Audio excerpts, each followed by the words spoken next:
Voilà, Yarana Tmohoa, Yarana les amis, ceux qui me suivent sur YouTube, Yarana. Et on est le mercredi 24 juillet, il est pratiquement 11 h du côté de chez moi, à Tahiti. Yeah, salut le monde. Voilà, ce matin, on va continuer sur ce qu'on j'avais dit la fois dernière, j'avais parlé un peu des dons spirituels, et on va revenir sur ce sujet parce que je pense que c'est important, parce que Dieu dit dans sa parole qu'il ne veut pas qu'on soit dans l'ignorance concernant les dons spirituels. Et ça, c'est important qu'on soit équipé, formé. Voilà, et ce matin, je voudrais donc revenir sur ce sujet. Mais avant tout, je vais saluer tous mes amis, tous ceux qui me connaissent de loin ou de près. Voilà. Et ce matin, que le Seigneur nous aide à comprendre sa parole, que l'Esprit Saint, l'Esprit l'enseignant par excellence nous aide dans cette méditation. Je ne dis pas que c'est seulement la version, mais je pense que on peut dialoguer, on peut converser, on peut amener un esprit critique positif concernant tout ce qu'on entend, tout ce qu'on regarde, même à la télé, tout ça va être critiqué de manière positive. Alors, ce matin, je vous invite à venir avec moi dans 1 Corinthiens au chapitre 14. 1 Corinthiens chapitre 14, ça va être notre texte ce matin, méditation. À partir du verset 1er au verset 6. 1 Corinthiens chapitre 14, verset 1 à 6. Donc, si vous avez vos Bibles, suivez avec moi. Allons-y. 1 Corinthiens chapitre 14, verset 1 à 6. Recherchez l'amour, aspirez aussi aux dons spirituels, mais surtout à celui de prophétie. Voilà. Déjà, Paul ici, enseignement, il met l'accent sur l'importance de la prophétie, surtout celle de prophétie. Verset 2, en effet, celui qui parle en langue ne parle pas aux hommes, mais à Dieu, car personne ne le comprend, et c'est en l'esprit qui dit des mystères. Voilà encore le mot mysterium. Mystère, le parler en langue, c'est un mystère. Voilà. Verset 3, celui qui prophétise, au contraire, parle aux hommes, les édifie et les exhorte, les console. Verset 4, celui qui parle en langue s'édifie lui-même, celui qui prophétise édifie l'Église. Verset 5, je veux que vous parliez tous en langue, mais, voilà, mais, il faut entourer ces mais je veux encore plus que vous prophétisiez. Celui qui prophétise est plus grand que celui qui parle en langue, à moins que ce dernier n'interprète pour que l'Église en reçoive l'édification. Verset 6, et maintenant, frères, de quelle utilité vous serais-je si je venais à vous en parlant en langue, au lieu de vous apporter une parole de révélation, de connaissance, de prophétie et d'enseignement. Voilà, on va rester là pour l'instant dans notre texte de méditation ce matin et on va essayer de comprendre la parole de Dieu. Alors, avant, je voudrais revenir un peu en résumé un peu de ce qu'on avait dit là, à la fois dernière dans ma dernière vidéo. On parlait de 1 Corinthiens chapitre 13 verset 10 et on sait que les dons spirituels, Paul accorde au moins 3 chapitres, verset chapitre 12, 13, 14 pour parler des dons spirituels. Mais on a parlé du parfait, on a parlé que le parfait, le teleios en grec, ou le mot qui sort du mot telos, qui veut dire complet, accompli, que rien ne manque, quelque chose de complet. La parole, elle est complète, la parole écrite, il n'y a pas besoin d'ajouter pour qu'elle soit complète, comme certains le disent dans certaines églises qui disent que la parole de Dieu, la Bible, la parole de Dieu n'est pas complète et il faut donc une nouvelle révélation, un nouveau témoignage de la parole de Dieu qui a besoin de rajouter quelque chose. Voilà. Il n'y a pas besoin, la parole elle est claire, qui est ici, ce qui est parfait, c'est clair, il est parfait, il n'y a pas besoin de compléter. La parole elle est complète, la parole écrite est complète, complètement pour l'être humain. Donc on a vu ça et on s'est posé plusieurs questions. Je ne vais pas revenir, si vous voulez regarder l'enseignement, regardez ce que j'avais posté sur les dons spirituels et sur tout ce qui est parfait. On avait dit qu'il y avait une double application du parfait, que celui qui est parfait viendra, ce qui est parfait sera venu, ce qui est partiel sera aboli. Donc ça a été rentré dans le cadre des dons spirituels, hein, dans tout ce qui est spirituel. Et on avait dit aussi que le parfait est un mystère de Dieu. Hein. On avait dit que dans Colossiens chapitre 1, versets 24 à 27, on avait dit que la parole de Dieu était un mystère de Dieu. On dit que la parole de Dieu, elle est complète. C'est un mystère de Dieu, hein? Un mystère caché, on a dit. Dieu a dit que c'est un mystère. Paul, à travers de cette révélation, va révéler que la parole de Dieu est un mystère caché de Dieu depuis des temps jusqu'à nous. Ça a été caché. Hein? Et on s'est posé la question, est-ce que Dieu, depuis la création de l'humanité, depuis Adam et Ève jusqu'à nous aujourd'hui, est-ce qu'il n'a pas révélé sa parole? Et on s'est dit, si, il l'a révélé au travers des prophètes. Donc, voilà, juste un petit résumé de ce qu'on avait dit. Et donc, quelle était cette parole qui a été cachée alors? Cette parole qui n'était pas cachée. Et on a vu que cette parole logos aussi avait une double application. Elle avait une double application à la parole écrite, mais elle était appliquée aussi à la parole vivante, faite chair. On a vu ça dans chapitre 1, verset 1er. Hein? Et je ne vais pas revenir dessus. Voilà. Et on va continuer ce matin. On va aller plus loin avec les dons spirituels. Hein? Comme j'ai dit tantôt, que 3 chapitres, chapitre 12, chapitre 13, chapitre de l'amour, on parle aussi des dons spirituels, mais aspirer plus les dons les meilleurs. Hein? Et on parle aussi de cet amour. Et dans le chapitre 13, verset 8, on va parler de prophétie, de parler en langue, de connaissance, et dans tout ça, ça doit être utilisé dans l'ordre, dans la communauté, ça doit être appliqué, il y a une application. Il faut appliquer cela dans le corps de Christ d'une manière ordonnée, ok? C'est pas faire n'importe quoi, mais c'est d'une manière ordonnée. Et pour terminer le chapitre 13, par le verset 13, il dira, ces 3 choses demeurent, l'espérance, la foi, l'espérance et l'amour, mais le plus grand est l'amour. Et on avait dit la fois dernière que l'amour est éternel, il n'a pas de fin. Par contre, la foi et l'espérance s'arrêteront un jour lorsque Christ reviendra. Hein? On avait dit ça la fois dernière. Voilà, un peu pour revenir un peu sur mes dernières vidéos que j'avais postées. Et donc, on va continuer ce matin par les dons spirituels, ce qui parle dans le chapitre 14. Paul continue, donc, il parle du chapitre 14, il continue à dire que rechercher l'amour, aspirer aussi aux dons spirituels, mais surtout à celui des prophéties. Donc, aujourd'hui, est-ce que, donc, on parle de la question, est-ce que les dons spirituels, que ce soit les prophéties, que ce soit parler en langue, que ce soit les connaissances, et dans les connaissances, est-ce que cela est fini, est terminé? Hein? Parce que apparemment, l'apôtre Paul continue au chapitre 14 en disant aspirer à cela, aller plus loin avec cela.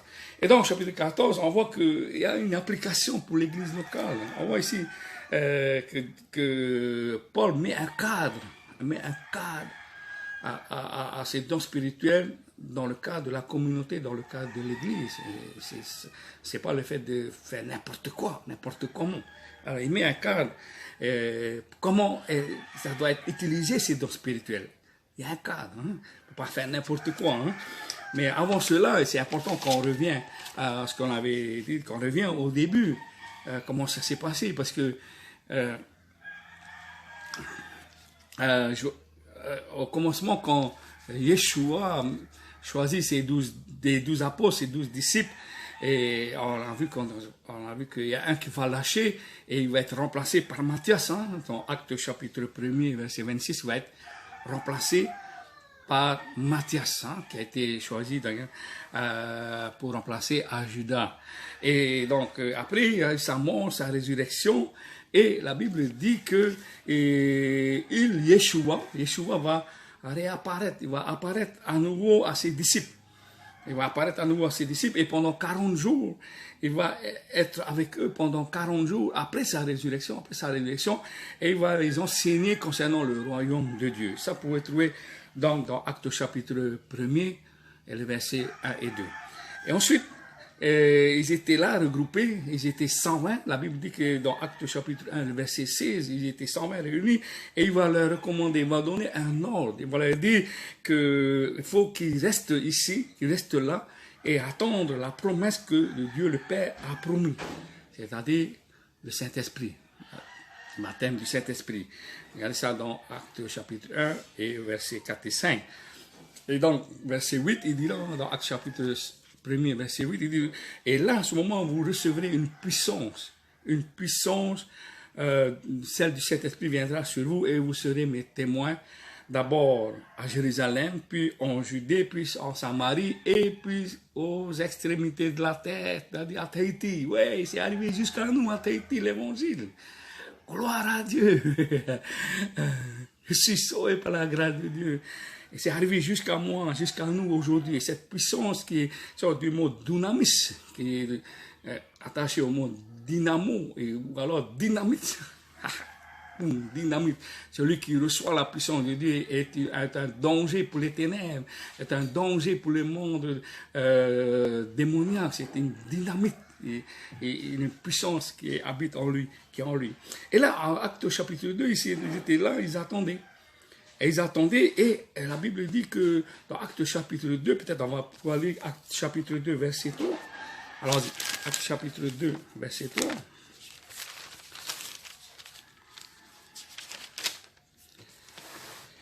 Il dit des langues, tout à coup, verset 2, tout à coup il vient du ciel, un bruit comme celui d'un souffle violent, qui remplit toute la maison où ils étaient assis. Verset 3, des langues qui semblaient du feu, qui se séparaient les unes des autres, leur apparurent, se posaient sur chacun d'eux. Verset 4, ils furent tous remplis du Saint-Esprit et se mirent à parler en d'autres langues selon que l'Esprit leur donnait de s'exprimer. Voilà. Il va recevoir la puissance, il va être baptisé. Et il parle de cette langue, ce mot glossa. On a vu glossa. Glossa. Et comme on avait dit pour le logos, et comme on avait dit pour le parfait, le mot parfait, téléos, c'est une double application. Et ce mot logos avait une double application. Regardez dans ma dernière vidéo. Et là, on voit aussi ici que ce mot glossa, langue, a aussi une double application. Il va s'appliquer à dialecte, dialecte est la langue d'un peuple, mais il va appliquer aussi à cette langue céleste. Voilà. On va venir un peu, je vais m'expliquer encore un peu plus pour que nous puissions comprendre ce que cela veut dire. Donc, voilà ici le mystère de Dieu, glossa. Et on va regarder ici, on va revenir dans Corinthiens. En Corinthiens, au chapitre 12. Chapitre 14.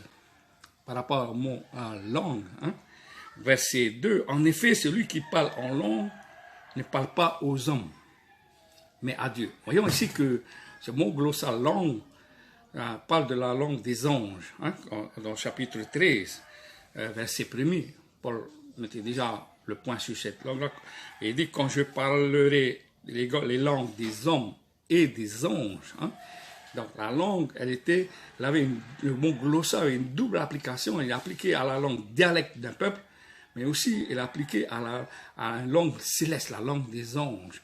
Et il dit ici, dans le verset 2, en effet, celui qui parle en langue ne parle pas aux hommes, mais parle à Dieu. Car personne ne comprend, et c'est un esprit qui dit des mystères. Le parler en langue est un mystère. C'est pour ça que c'est important que, et là, Dieu va mettre un cadre, comment on doit utiliser ce parler en langue.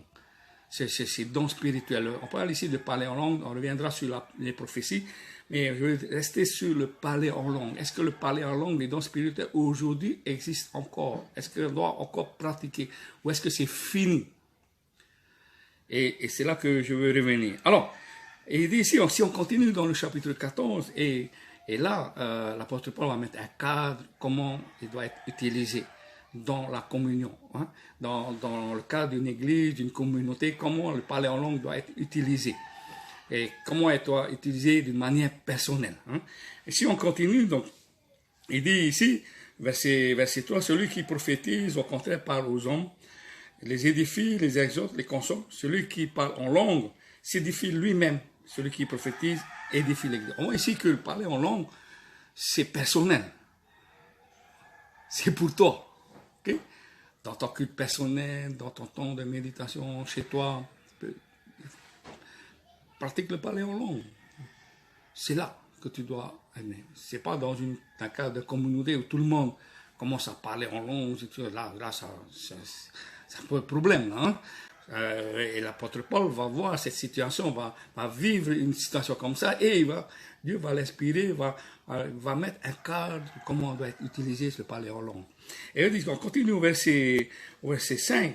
Il dit, si vous parlez tous en langue, je veux que vous parliez tous en langue. Ça, c'est le désir. Je veux que vous parlez tous en langue. Il n'y a pas de souci.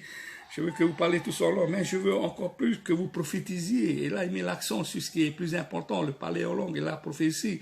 Et il va continuer. Celui qui prophétise est plus grand que celui qui parle en langue, à moins que ce dernier n'interprète.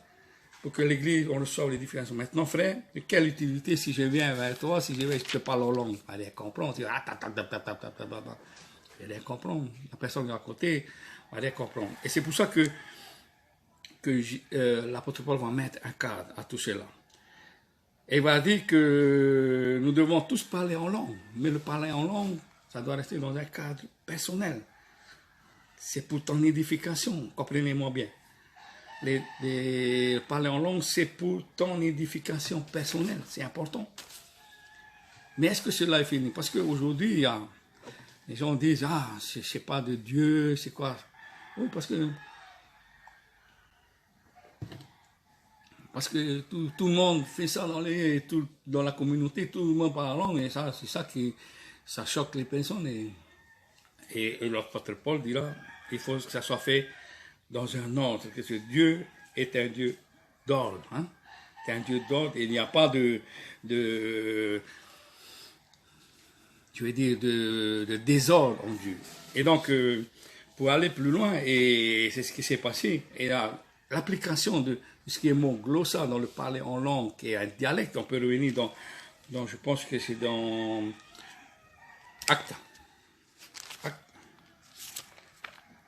Actes chapitre 2. On voit ici que les personnes de l'époque, ils étaient étonnés par ce qui se passait en parlant. Une fois que cet esprit, le baptême de l'Esprit Saint est descendu, on voit aussi dans le verset, à partir du verset 6, Actes chapitre 2, verset 6 à 8, et il dit ici, au bruit qui se produisit, la multitude accourut et fut bouleversée. Parce que chacun les entendait parler dans leur propre langue. Il y a des personnes qui venaient et entendaient les autres parler dans leur propre langue. Waouh, c'est quoi ça?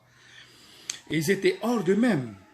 Et dans l'admiration, ils disaient, voici ces gens qui parlent, ne sont-ils pas tous galiléens? Ils sont tous des Galiléens. Et pourtant, comment nous les entendons, chacun dans notre propre langue maternelle? Et il va citer au moins une quinzaine de dialectes. Ces personnes sont des Galiléens, ils parlaient en langue, mais ils parlaient dans une langue dialecte. Et les personnes qui étaient là, quand ils entendaient parler en langue, ils reconnaissaient la langue, vous comprenez? Il y avait une quinzaine de langues, je ne veux pas vous citer, vous lisez à partir du verset 9, Acte chapitre 2, du verset 9 jusqu'au verset 11. Et là, le mot glossa, parler en langue. C'est qu'il parlait d'une manière dans la langue, parlait en langue, mais en même temps, ceux qui entendaient, ils comprenaient dans les dialectes. Vous comprenez? C'est comme si je parlais en langue, mais cette langue-là, c'est le dialecte. Et les personnes qui étaient là, ils parlaient des Parthes, des Mèdes, des Elamites, voilà, de l'Asie, ils étaient là et ils comprenaient ce qui est pas. Ça les étonnait, ils étaient étonnés. Le parler en langue, ici, on voit que le parler en langue amenait une compréhension. Maintenant, se parler en langue, quand l'apôtre Paul dit, et pas de parler en langue dans l'église qui a besoin d'être interprété. C'est se parler en langue, la langue des anges, parce que personne ne connaît, sauf Dieu. Il y a besoin d'interpréter. Parce que s'il n'y a pas d'interprète, l'apôtre Paul dira, ferme ta bouche, prie pour qu'il y ait une interprétation. Et en ce moment, les gens ont des doutes quand ils vont dans les églises et il y a toutes sortes de parler en langue et qu'il n'y a pas d'interprétation. Chers frères bien-aimés, la parole est claire.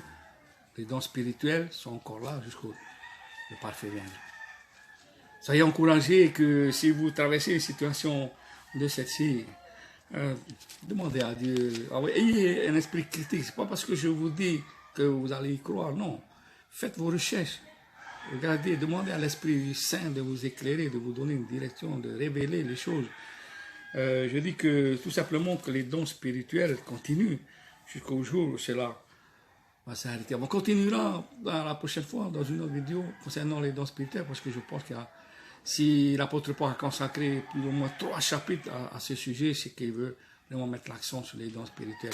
Bien sûr, l'ennemi vient et essaie de limiter les enfants de Dieu, de limiter la compréhension, d'essayer de voiler l'évangile, comme dit un frère, voiler l'évangile de Dieu. Voilà, soyez bénis, prenez bien soin de vous et je vous aime. À la prochaine. Ciao, ciao.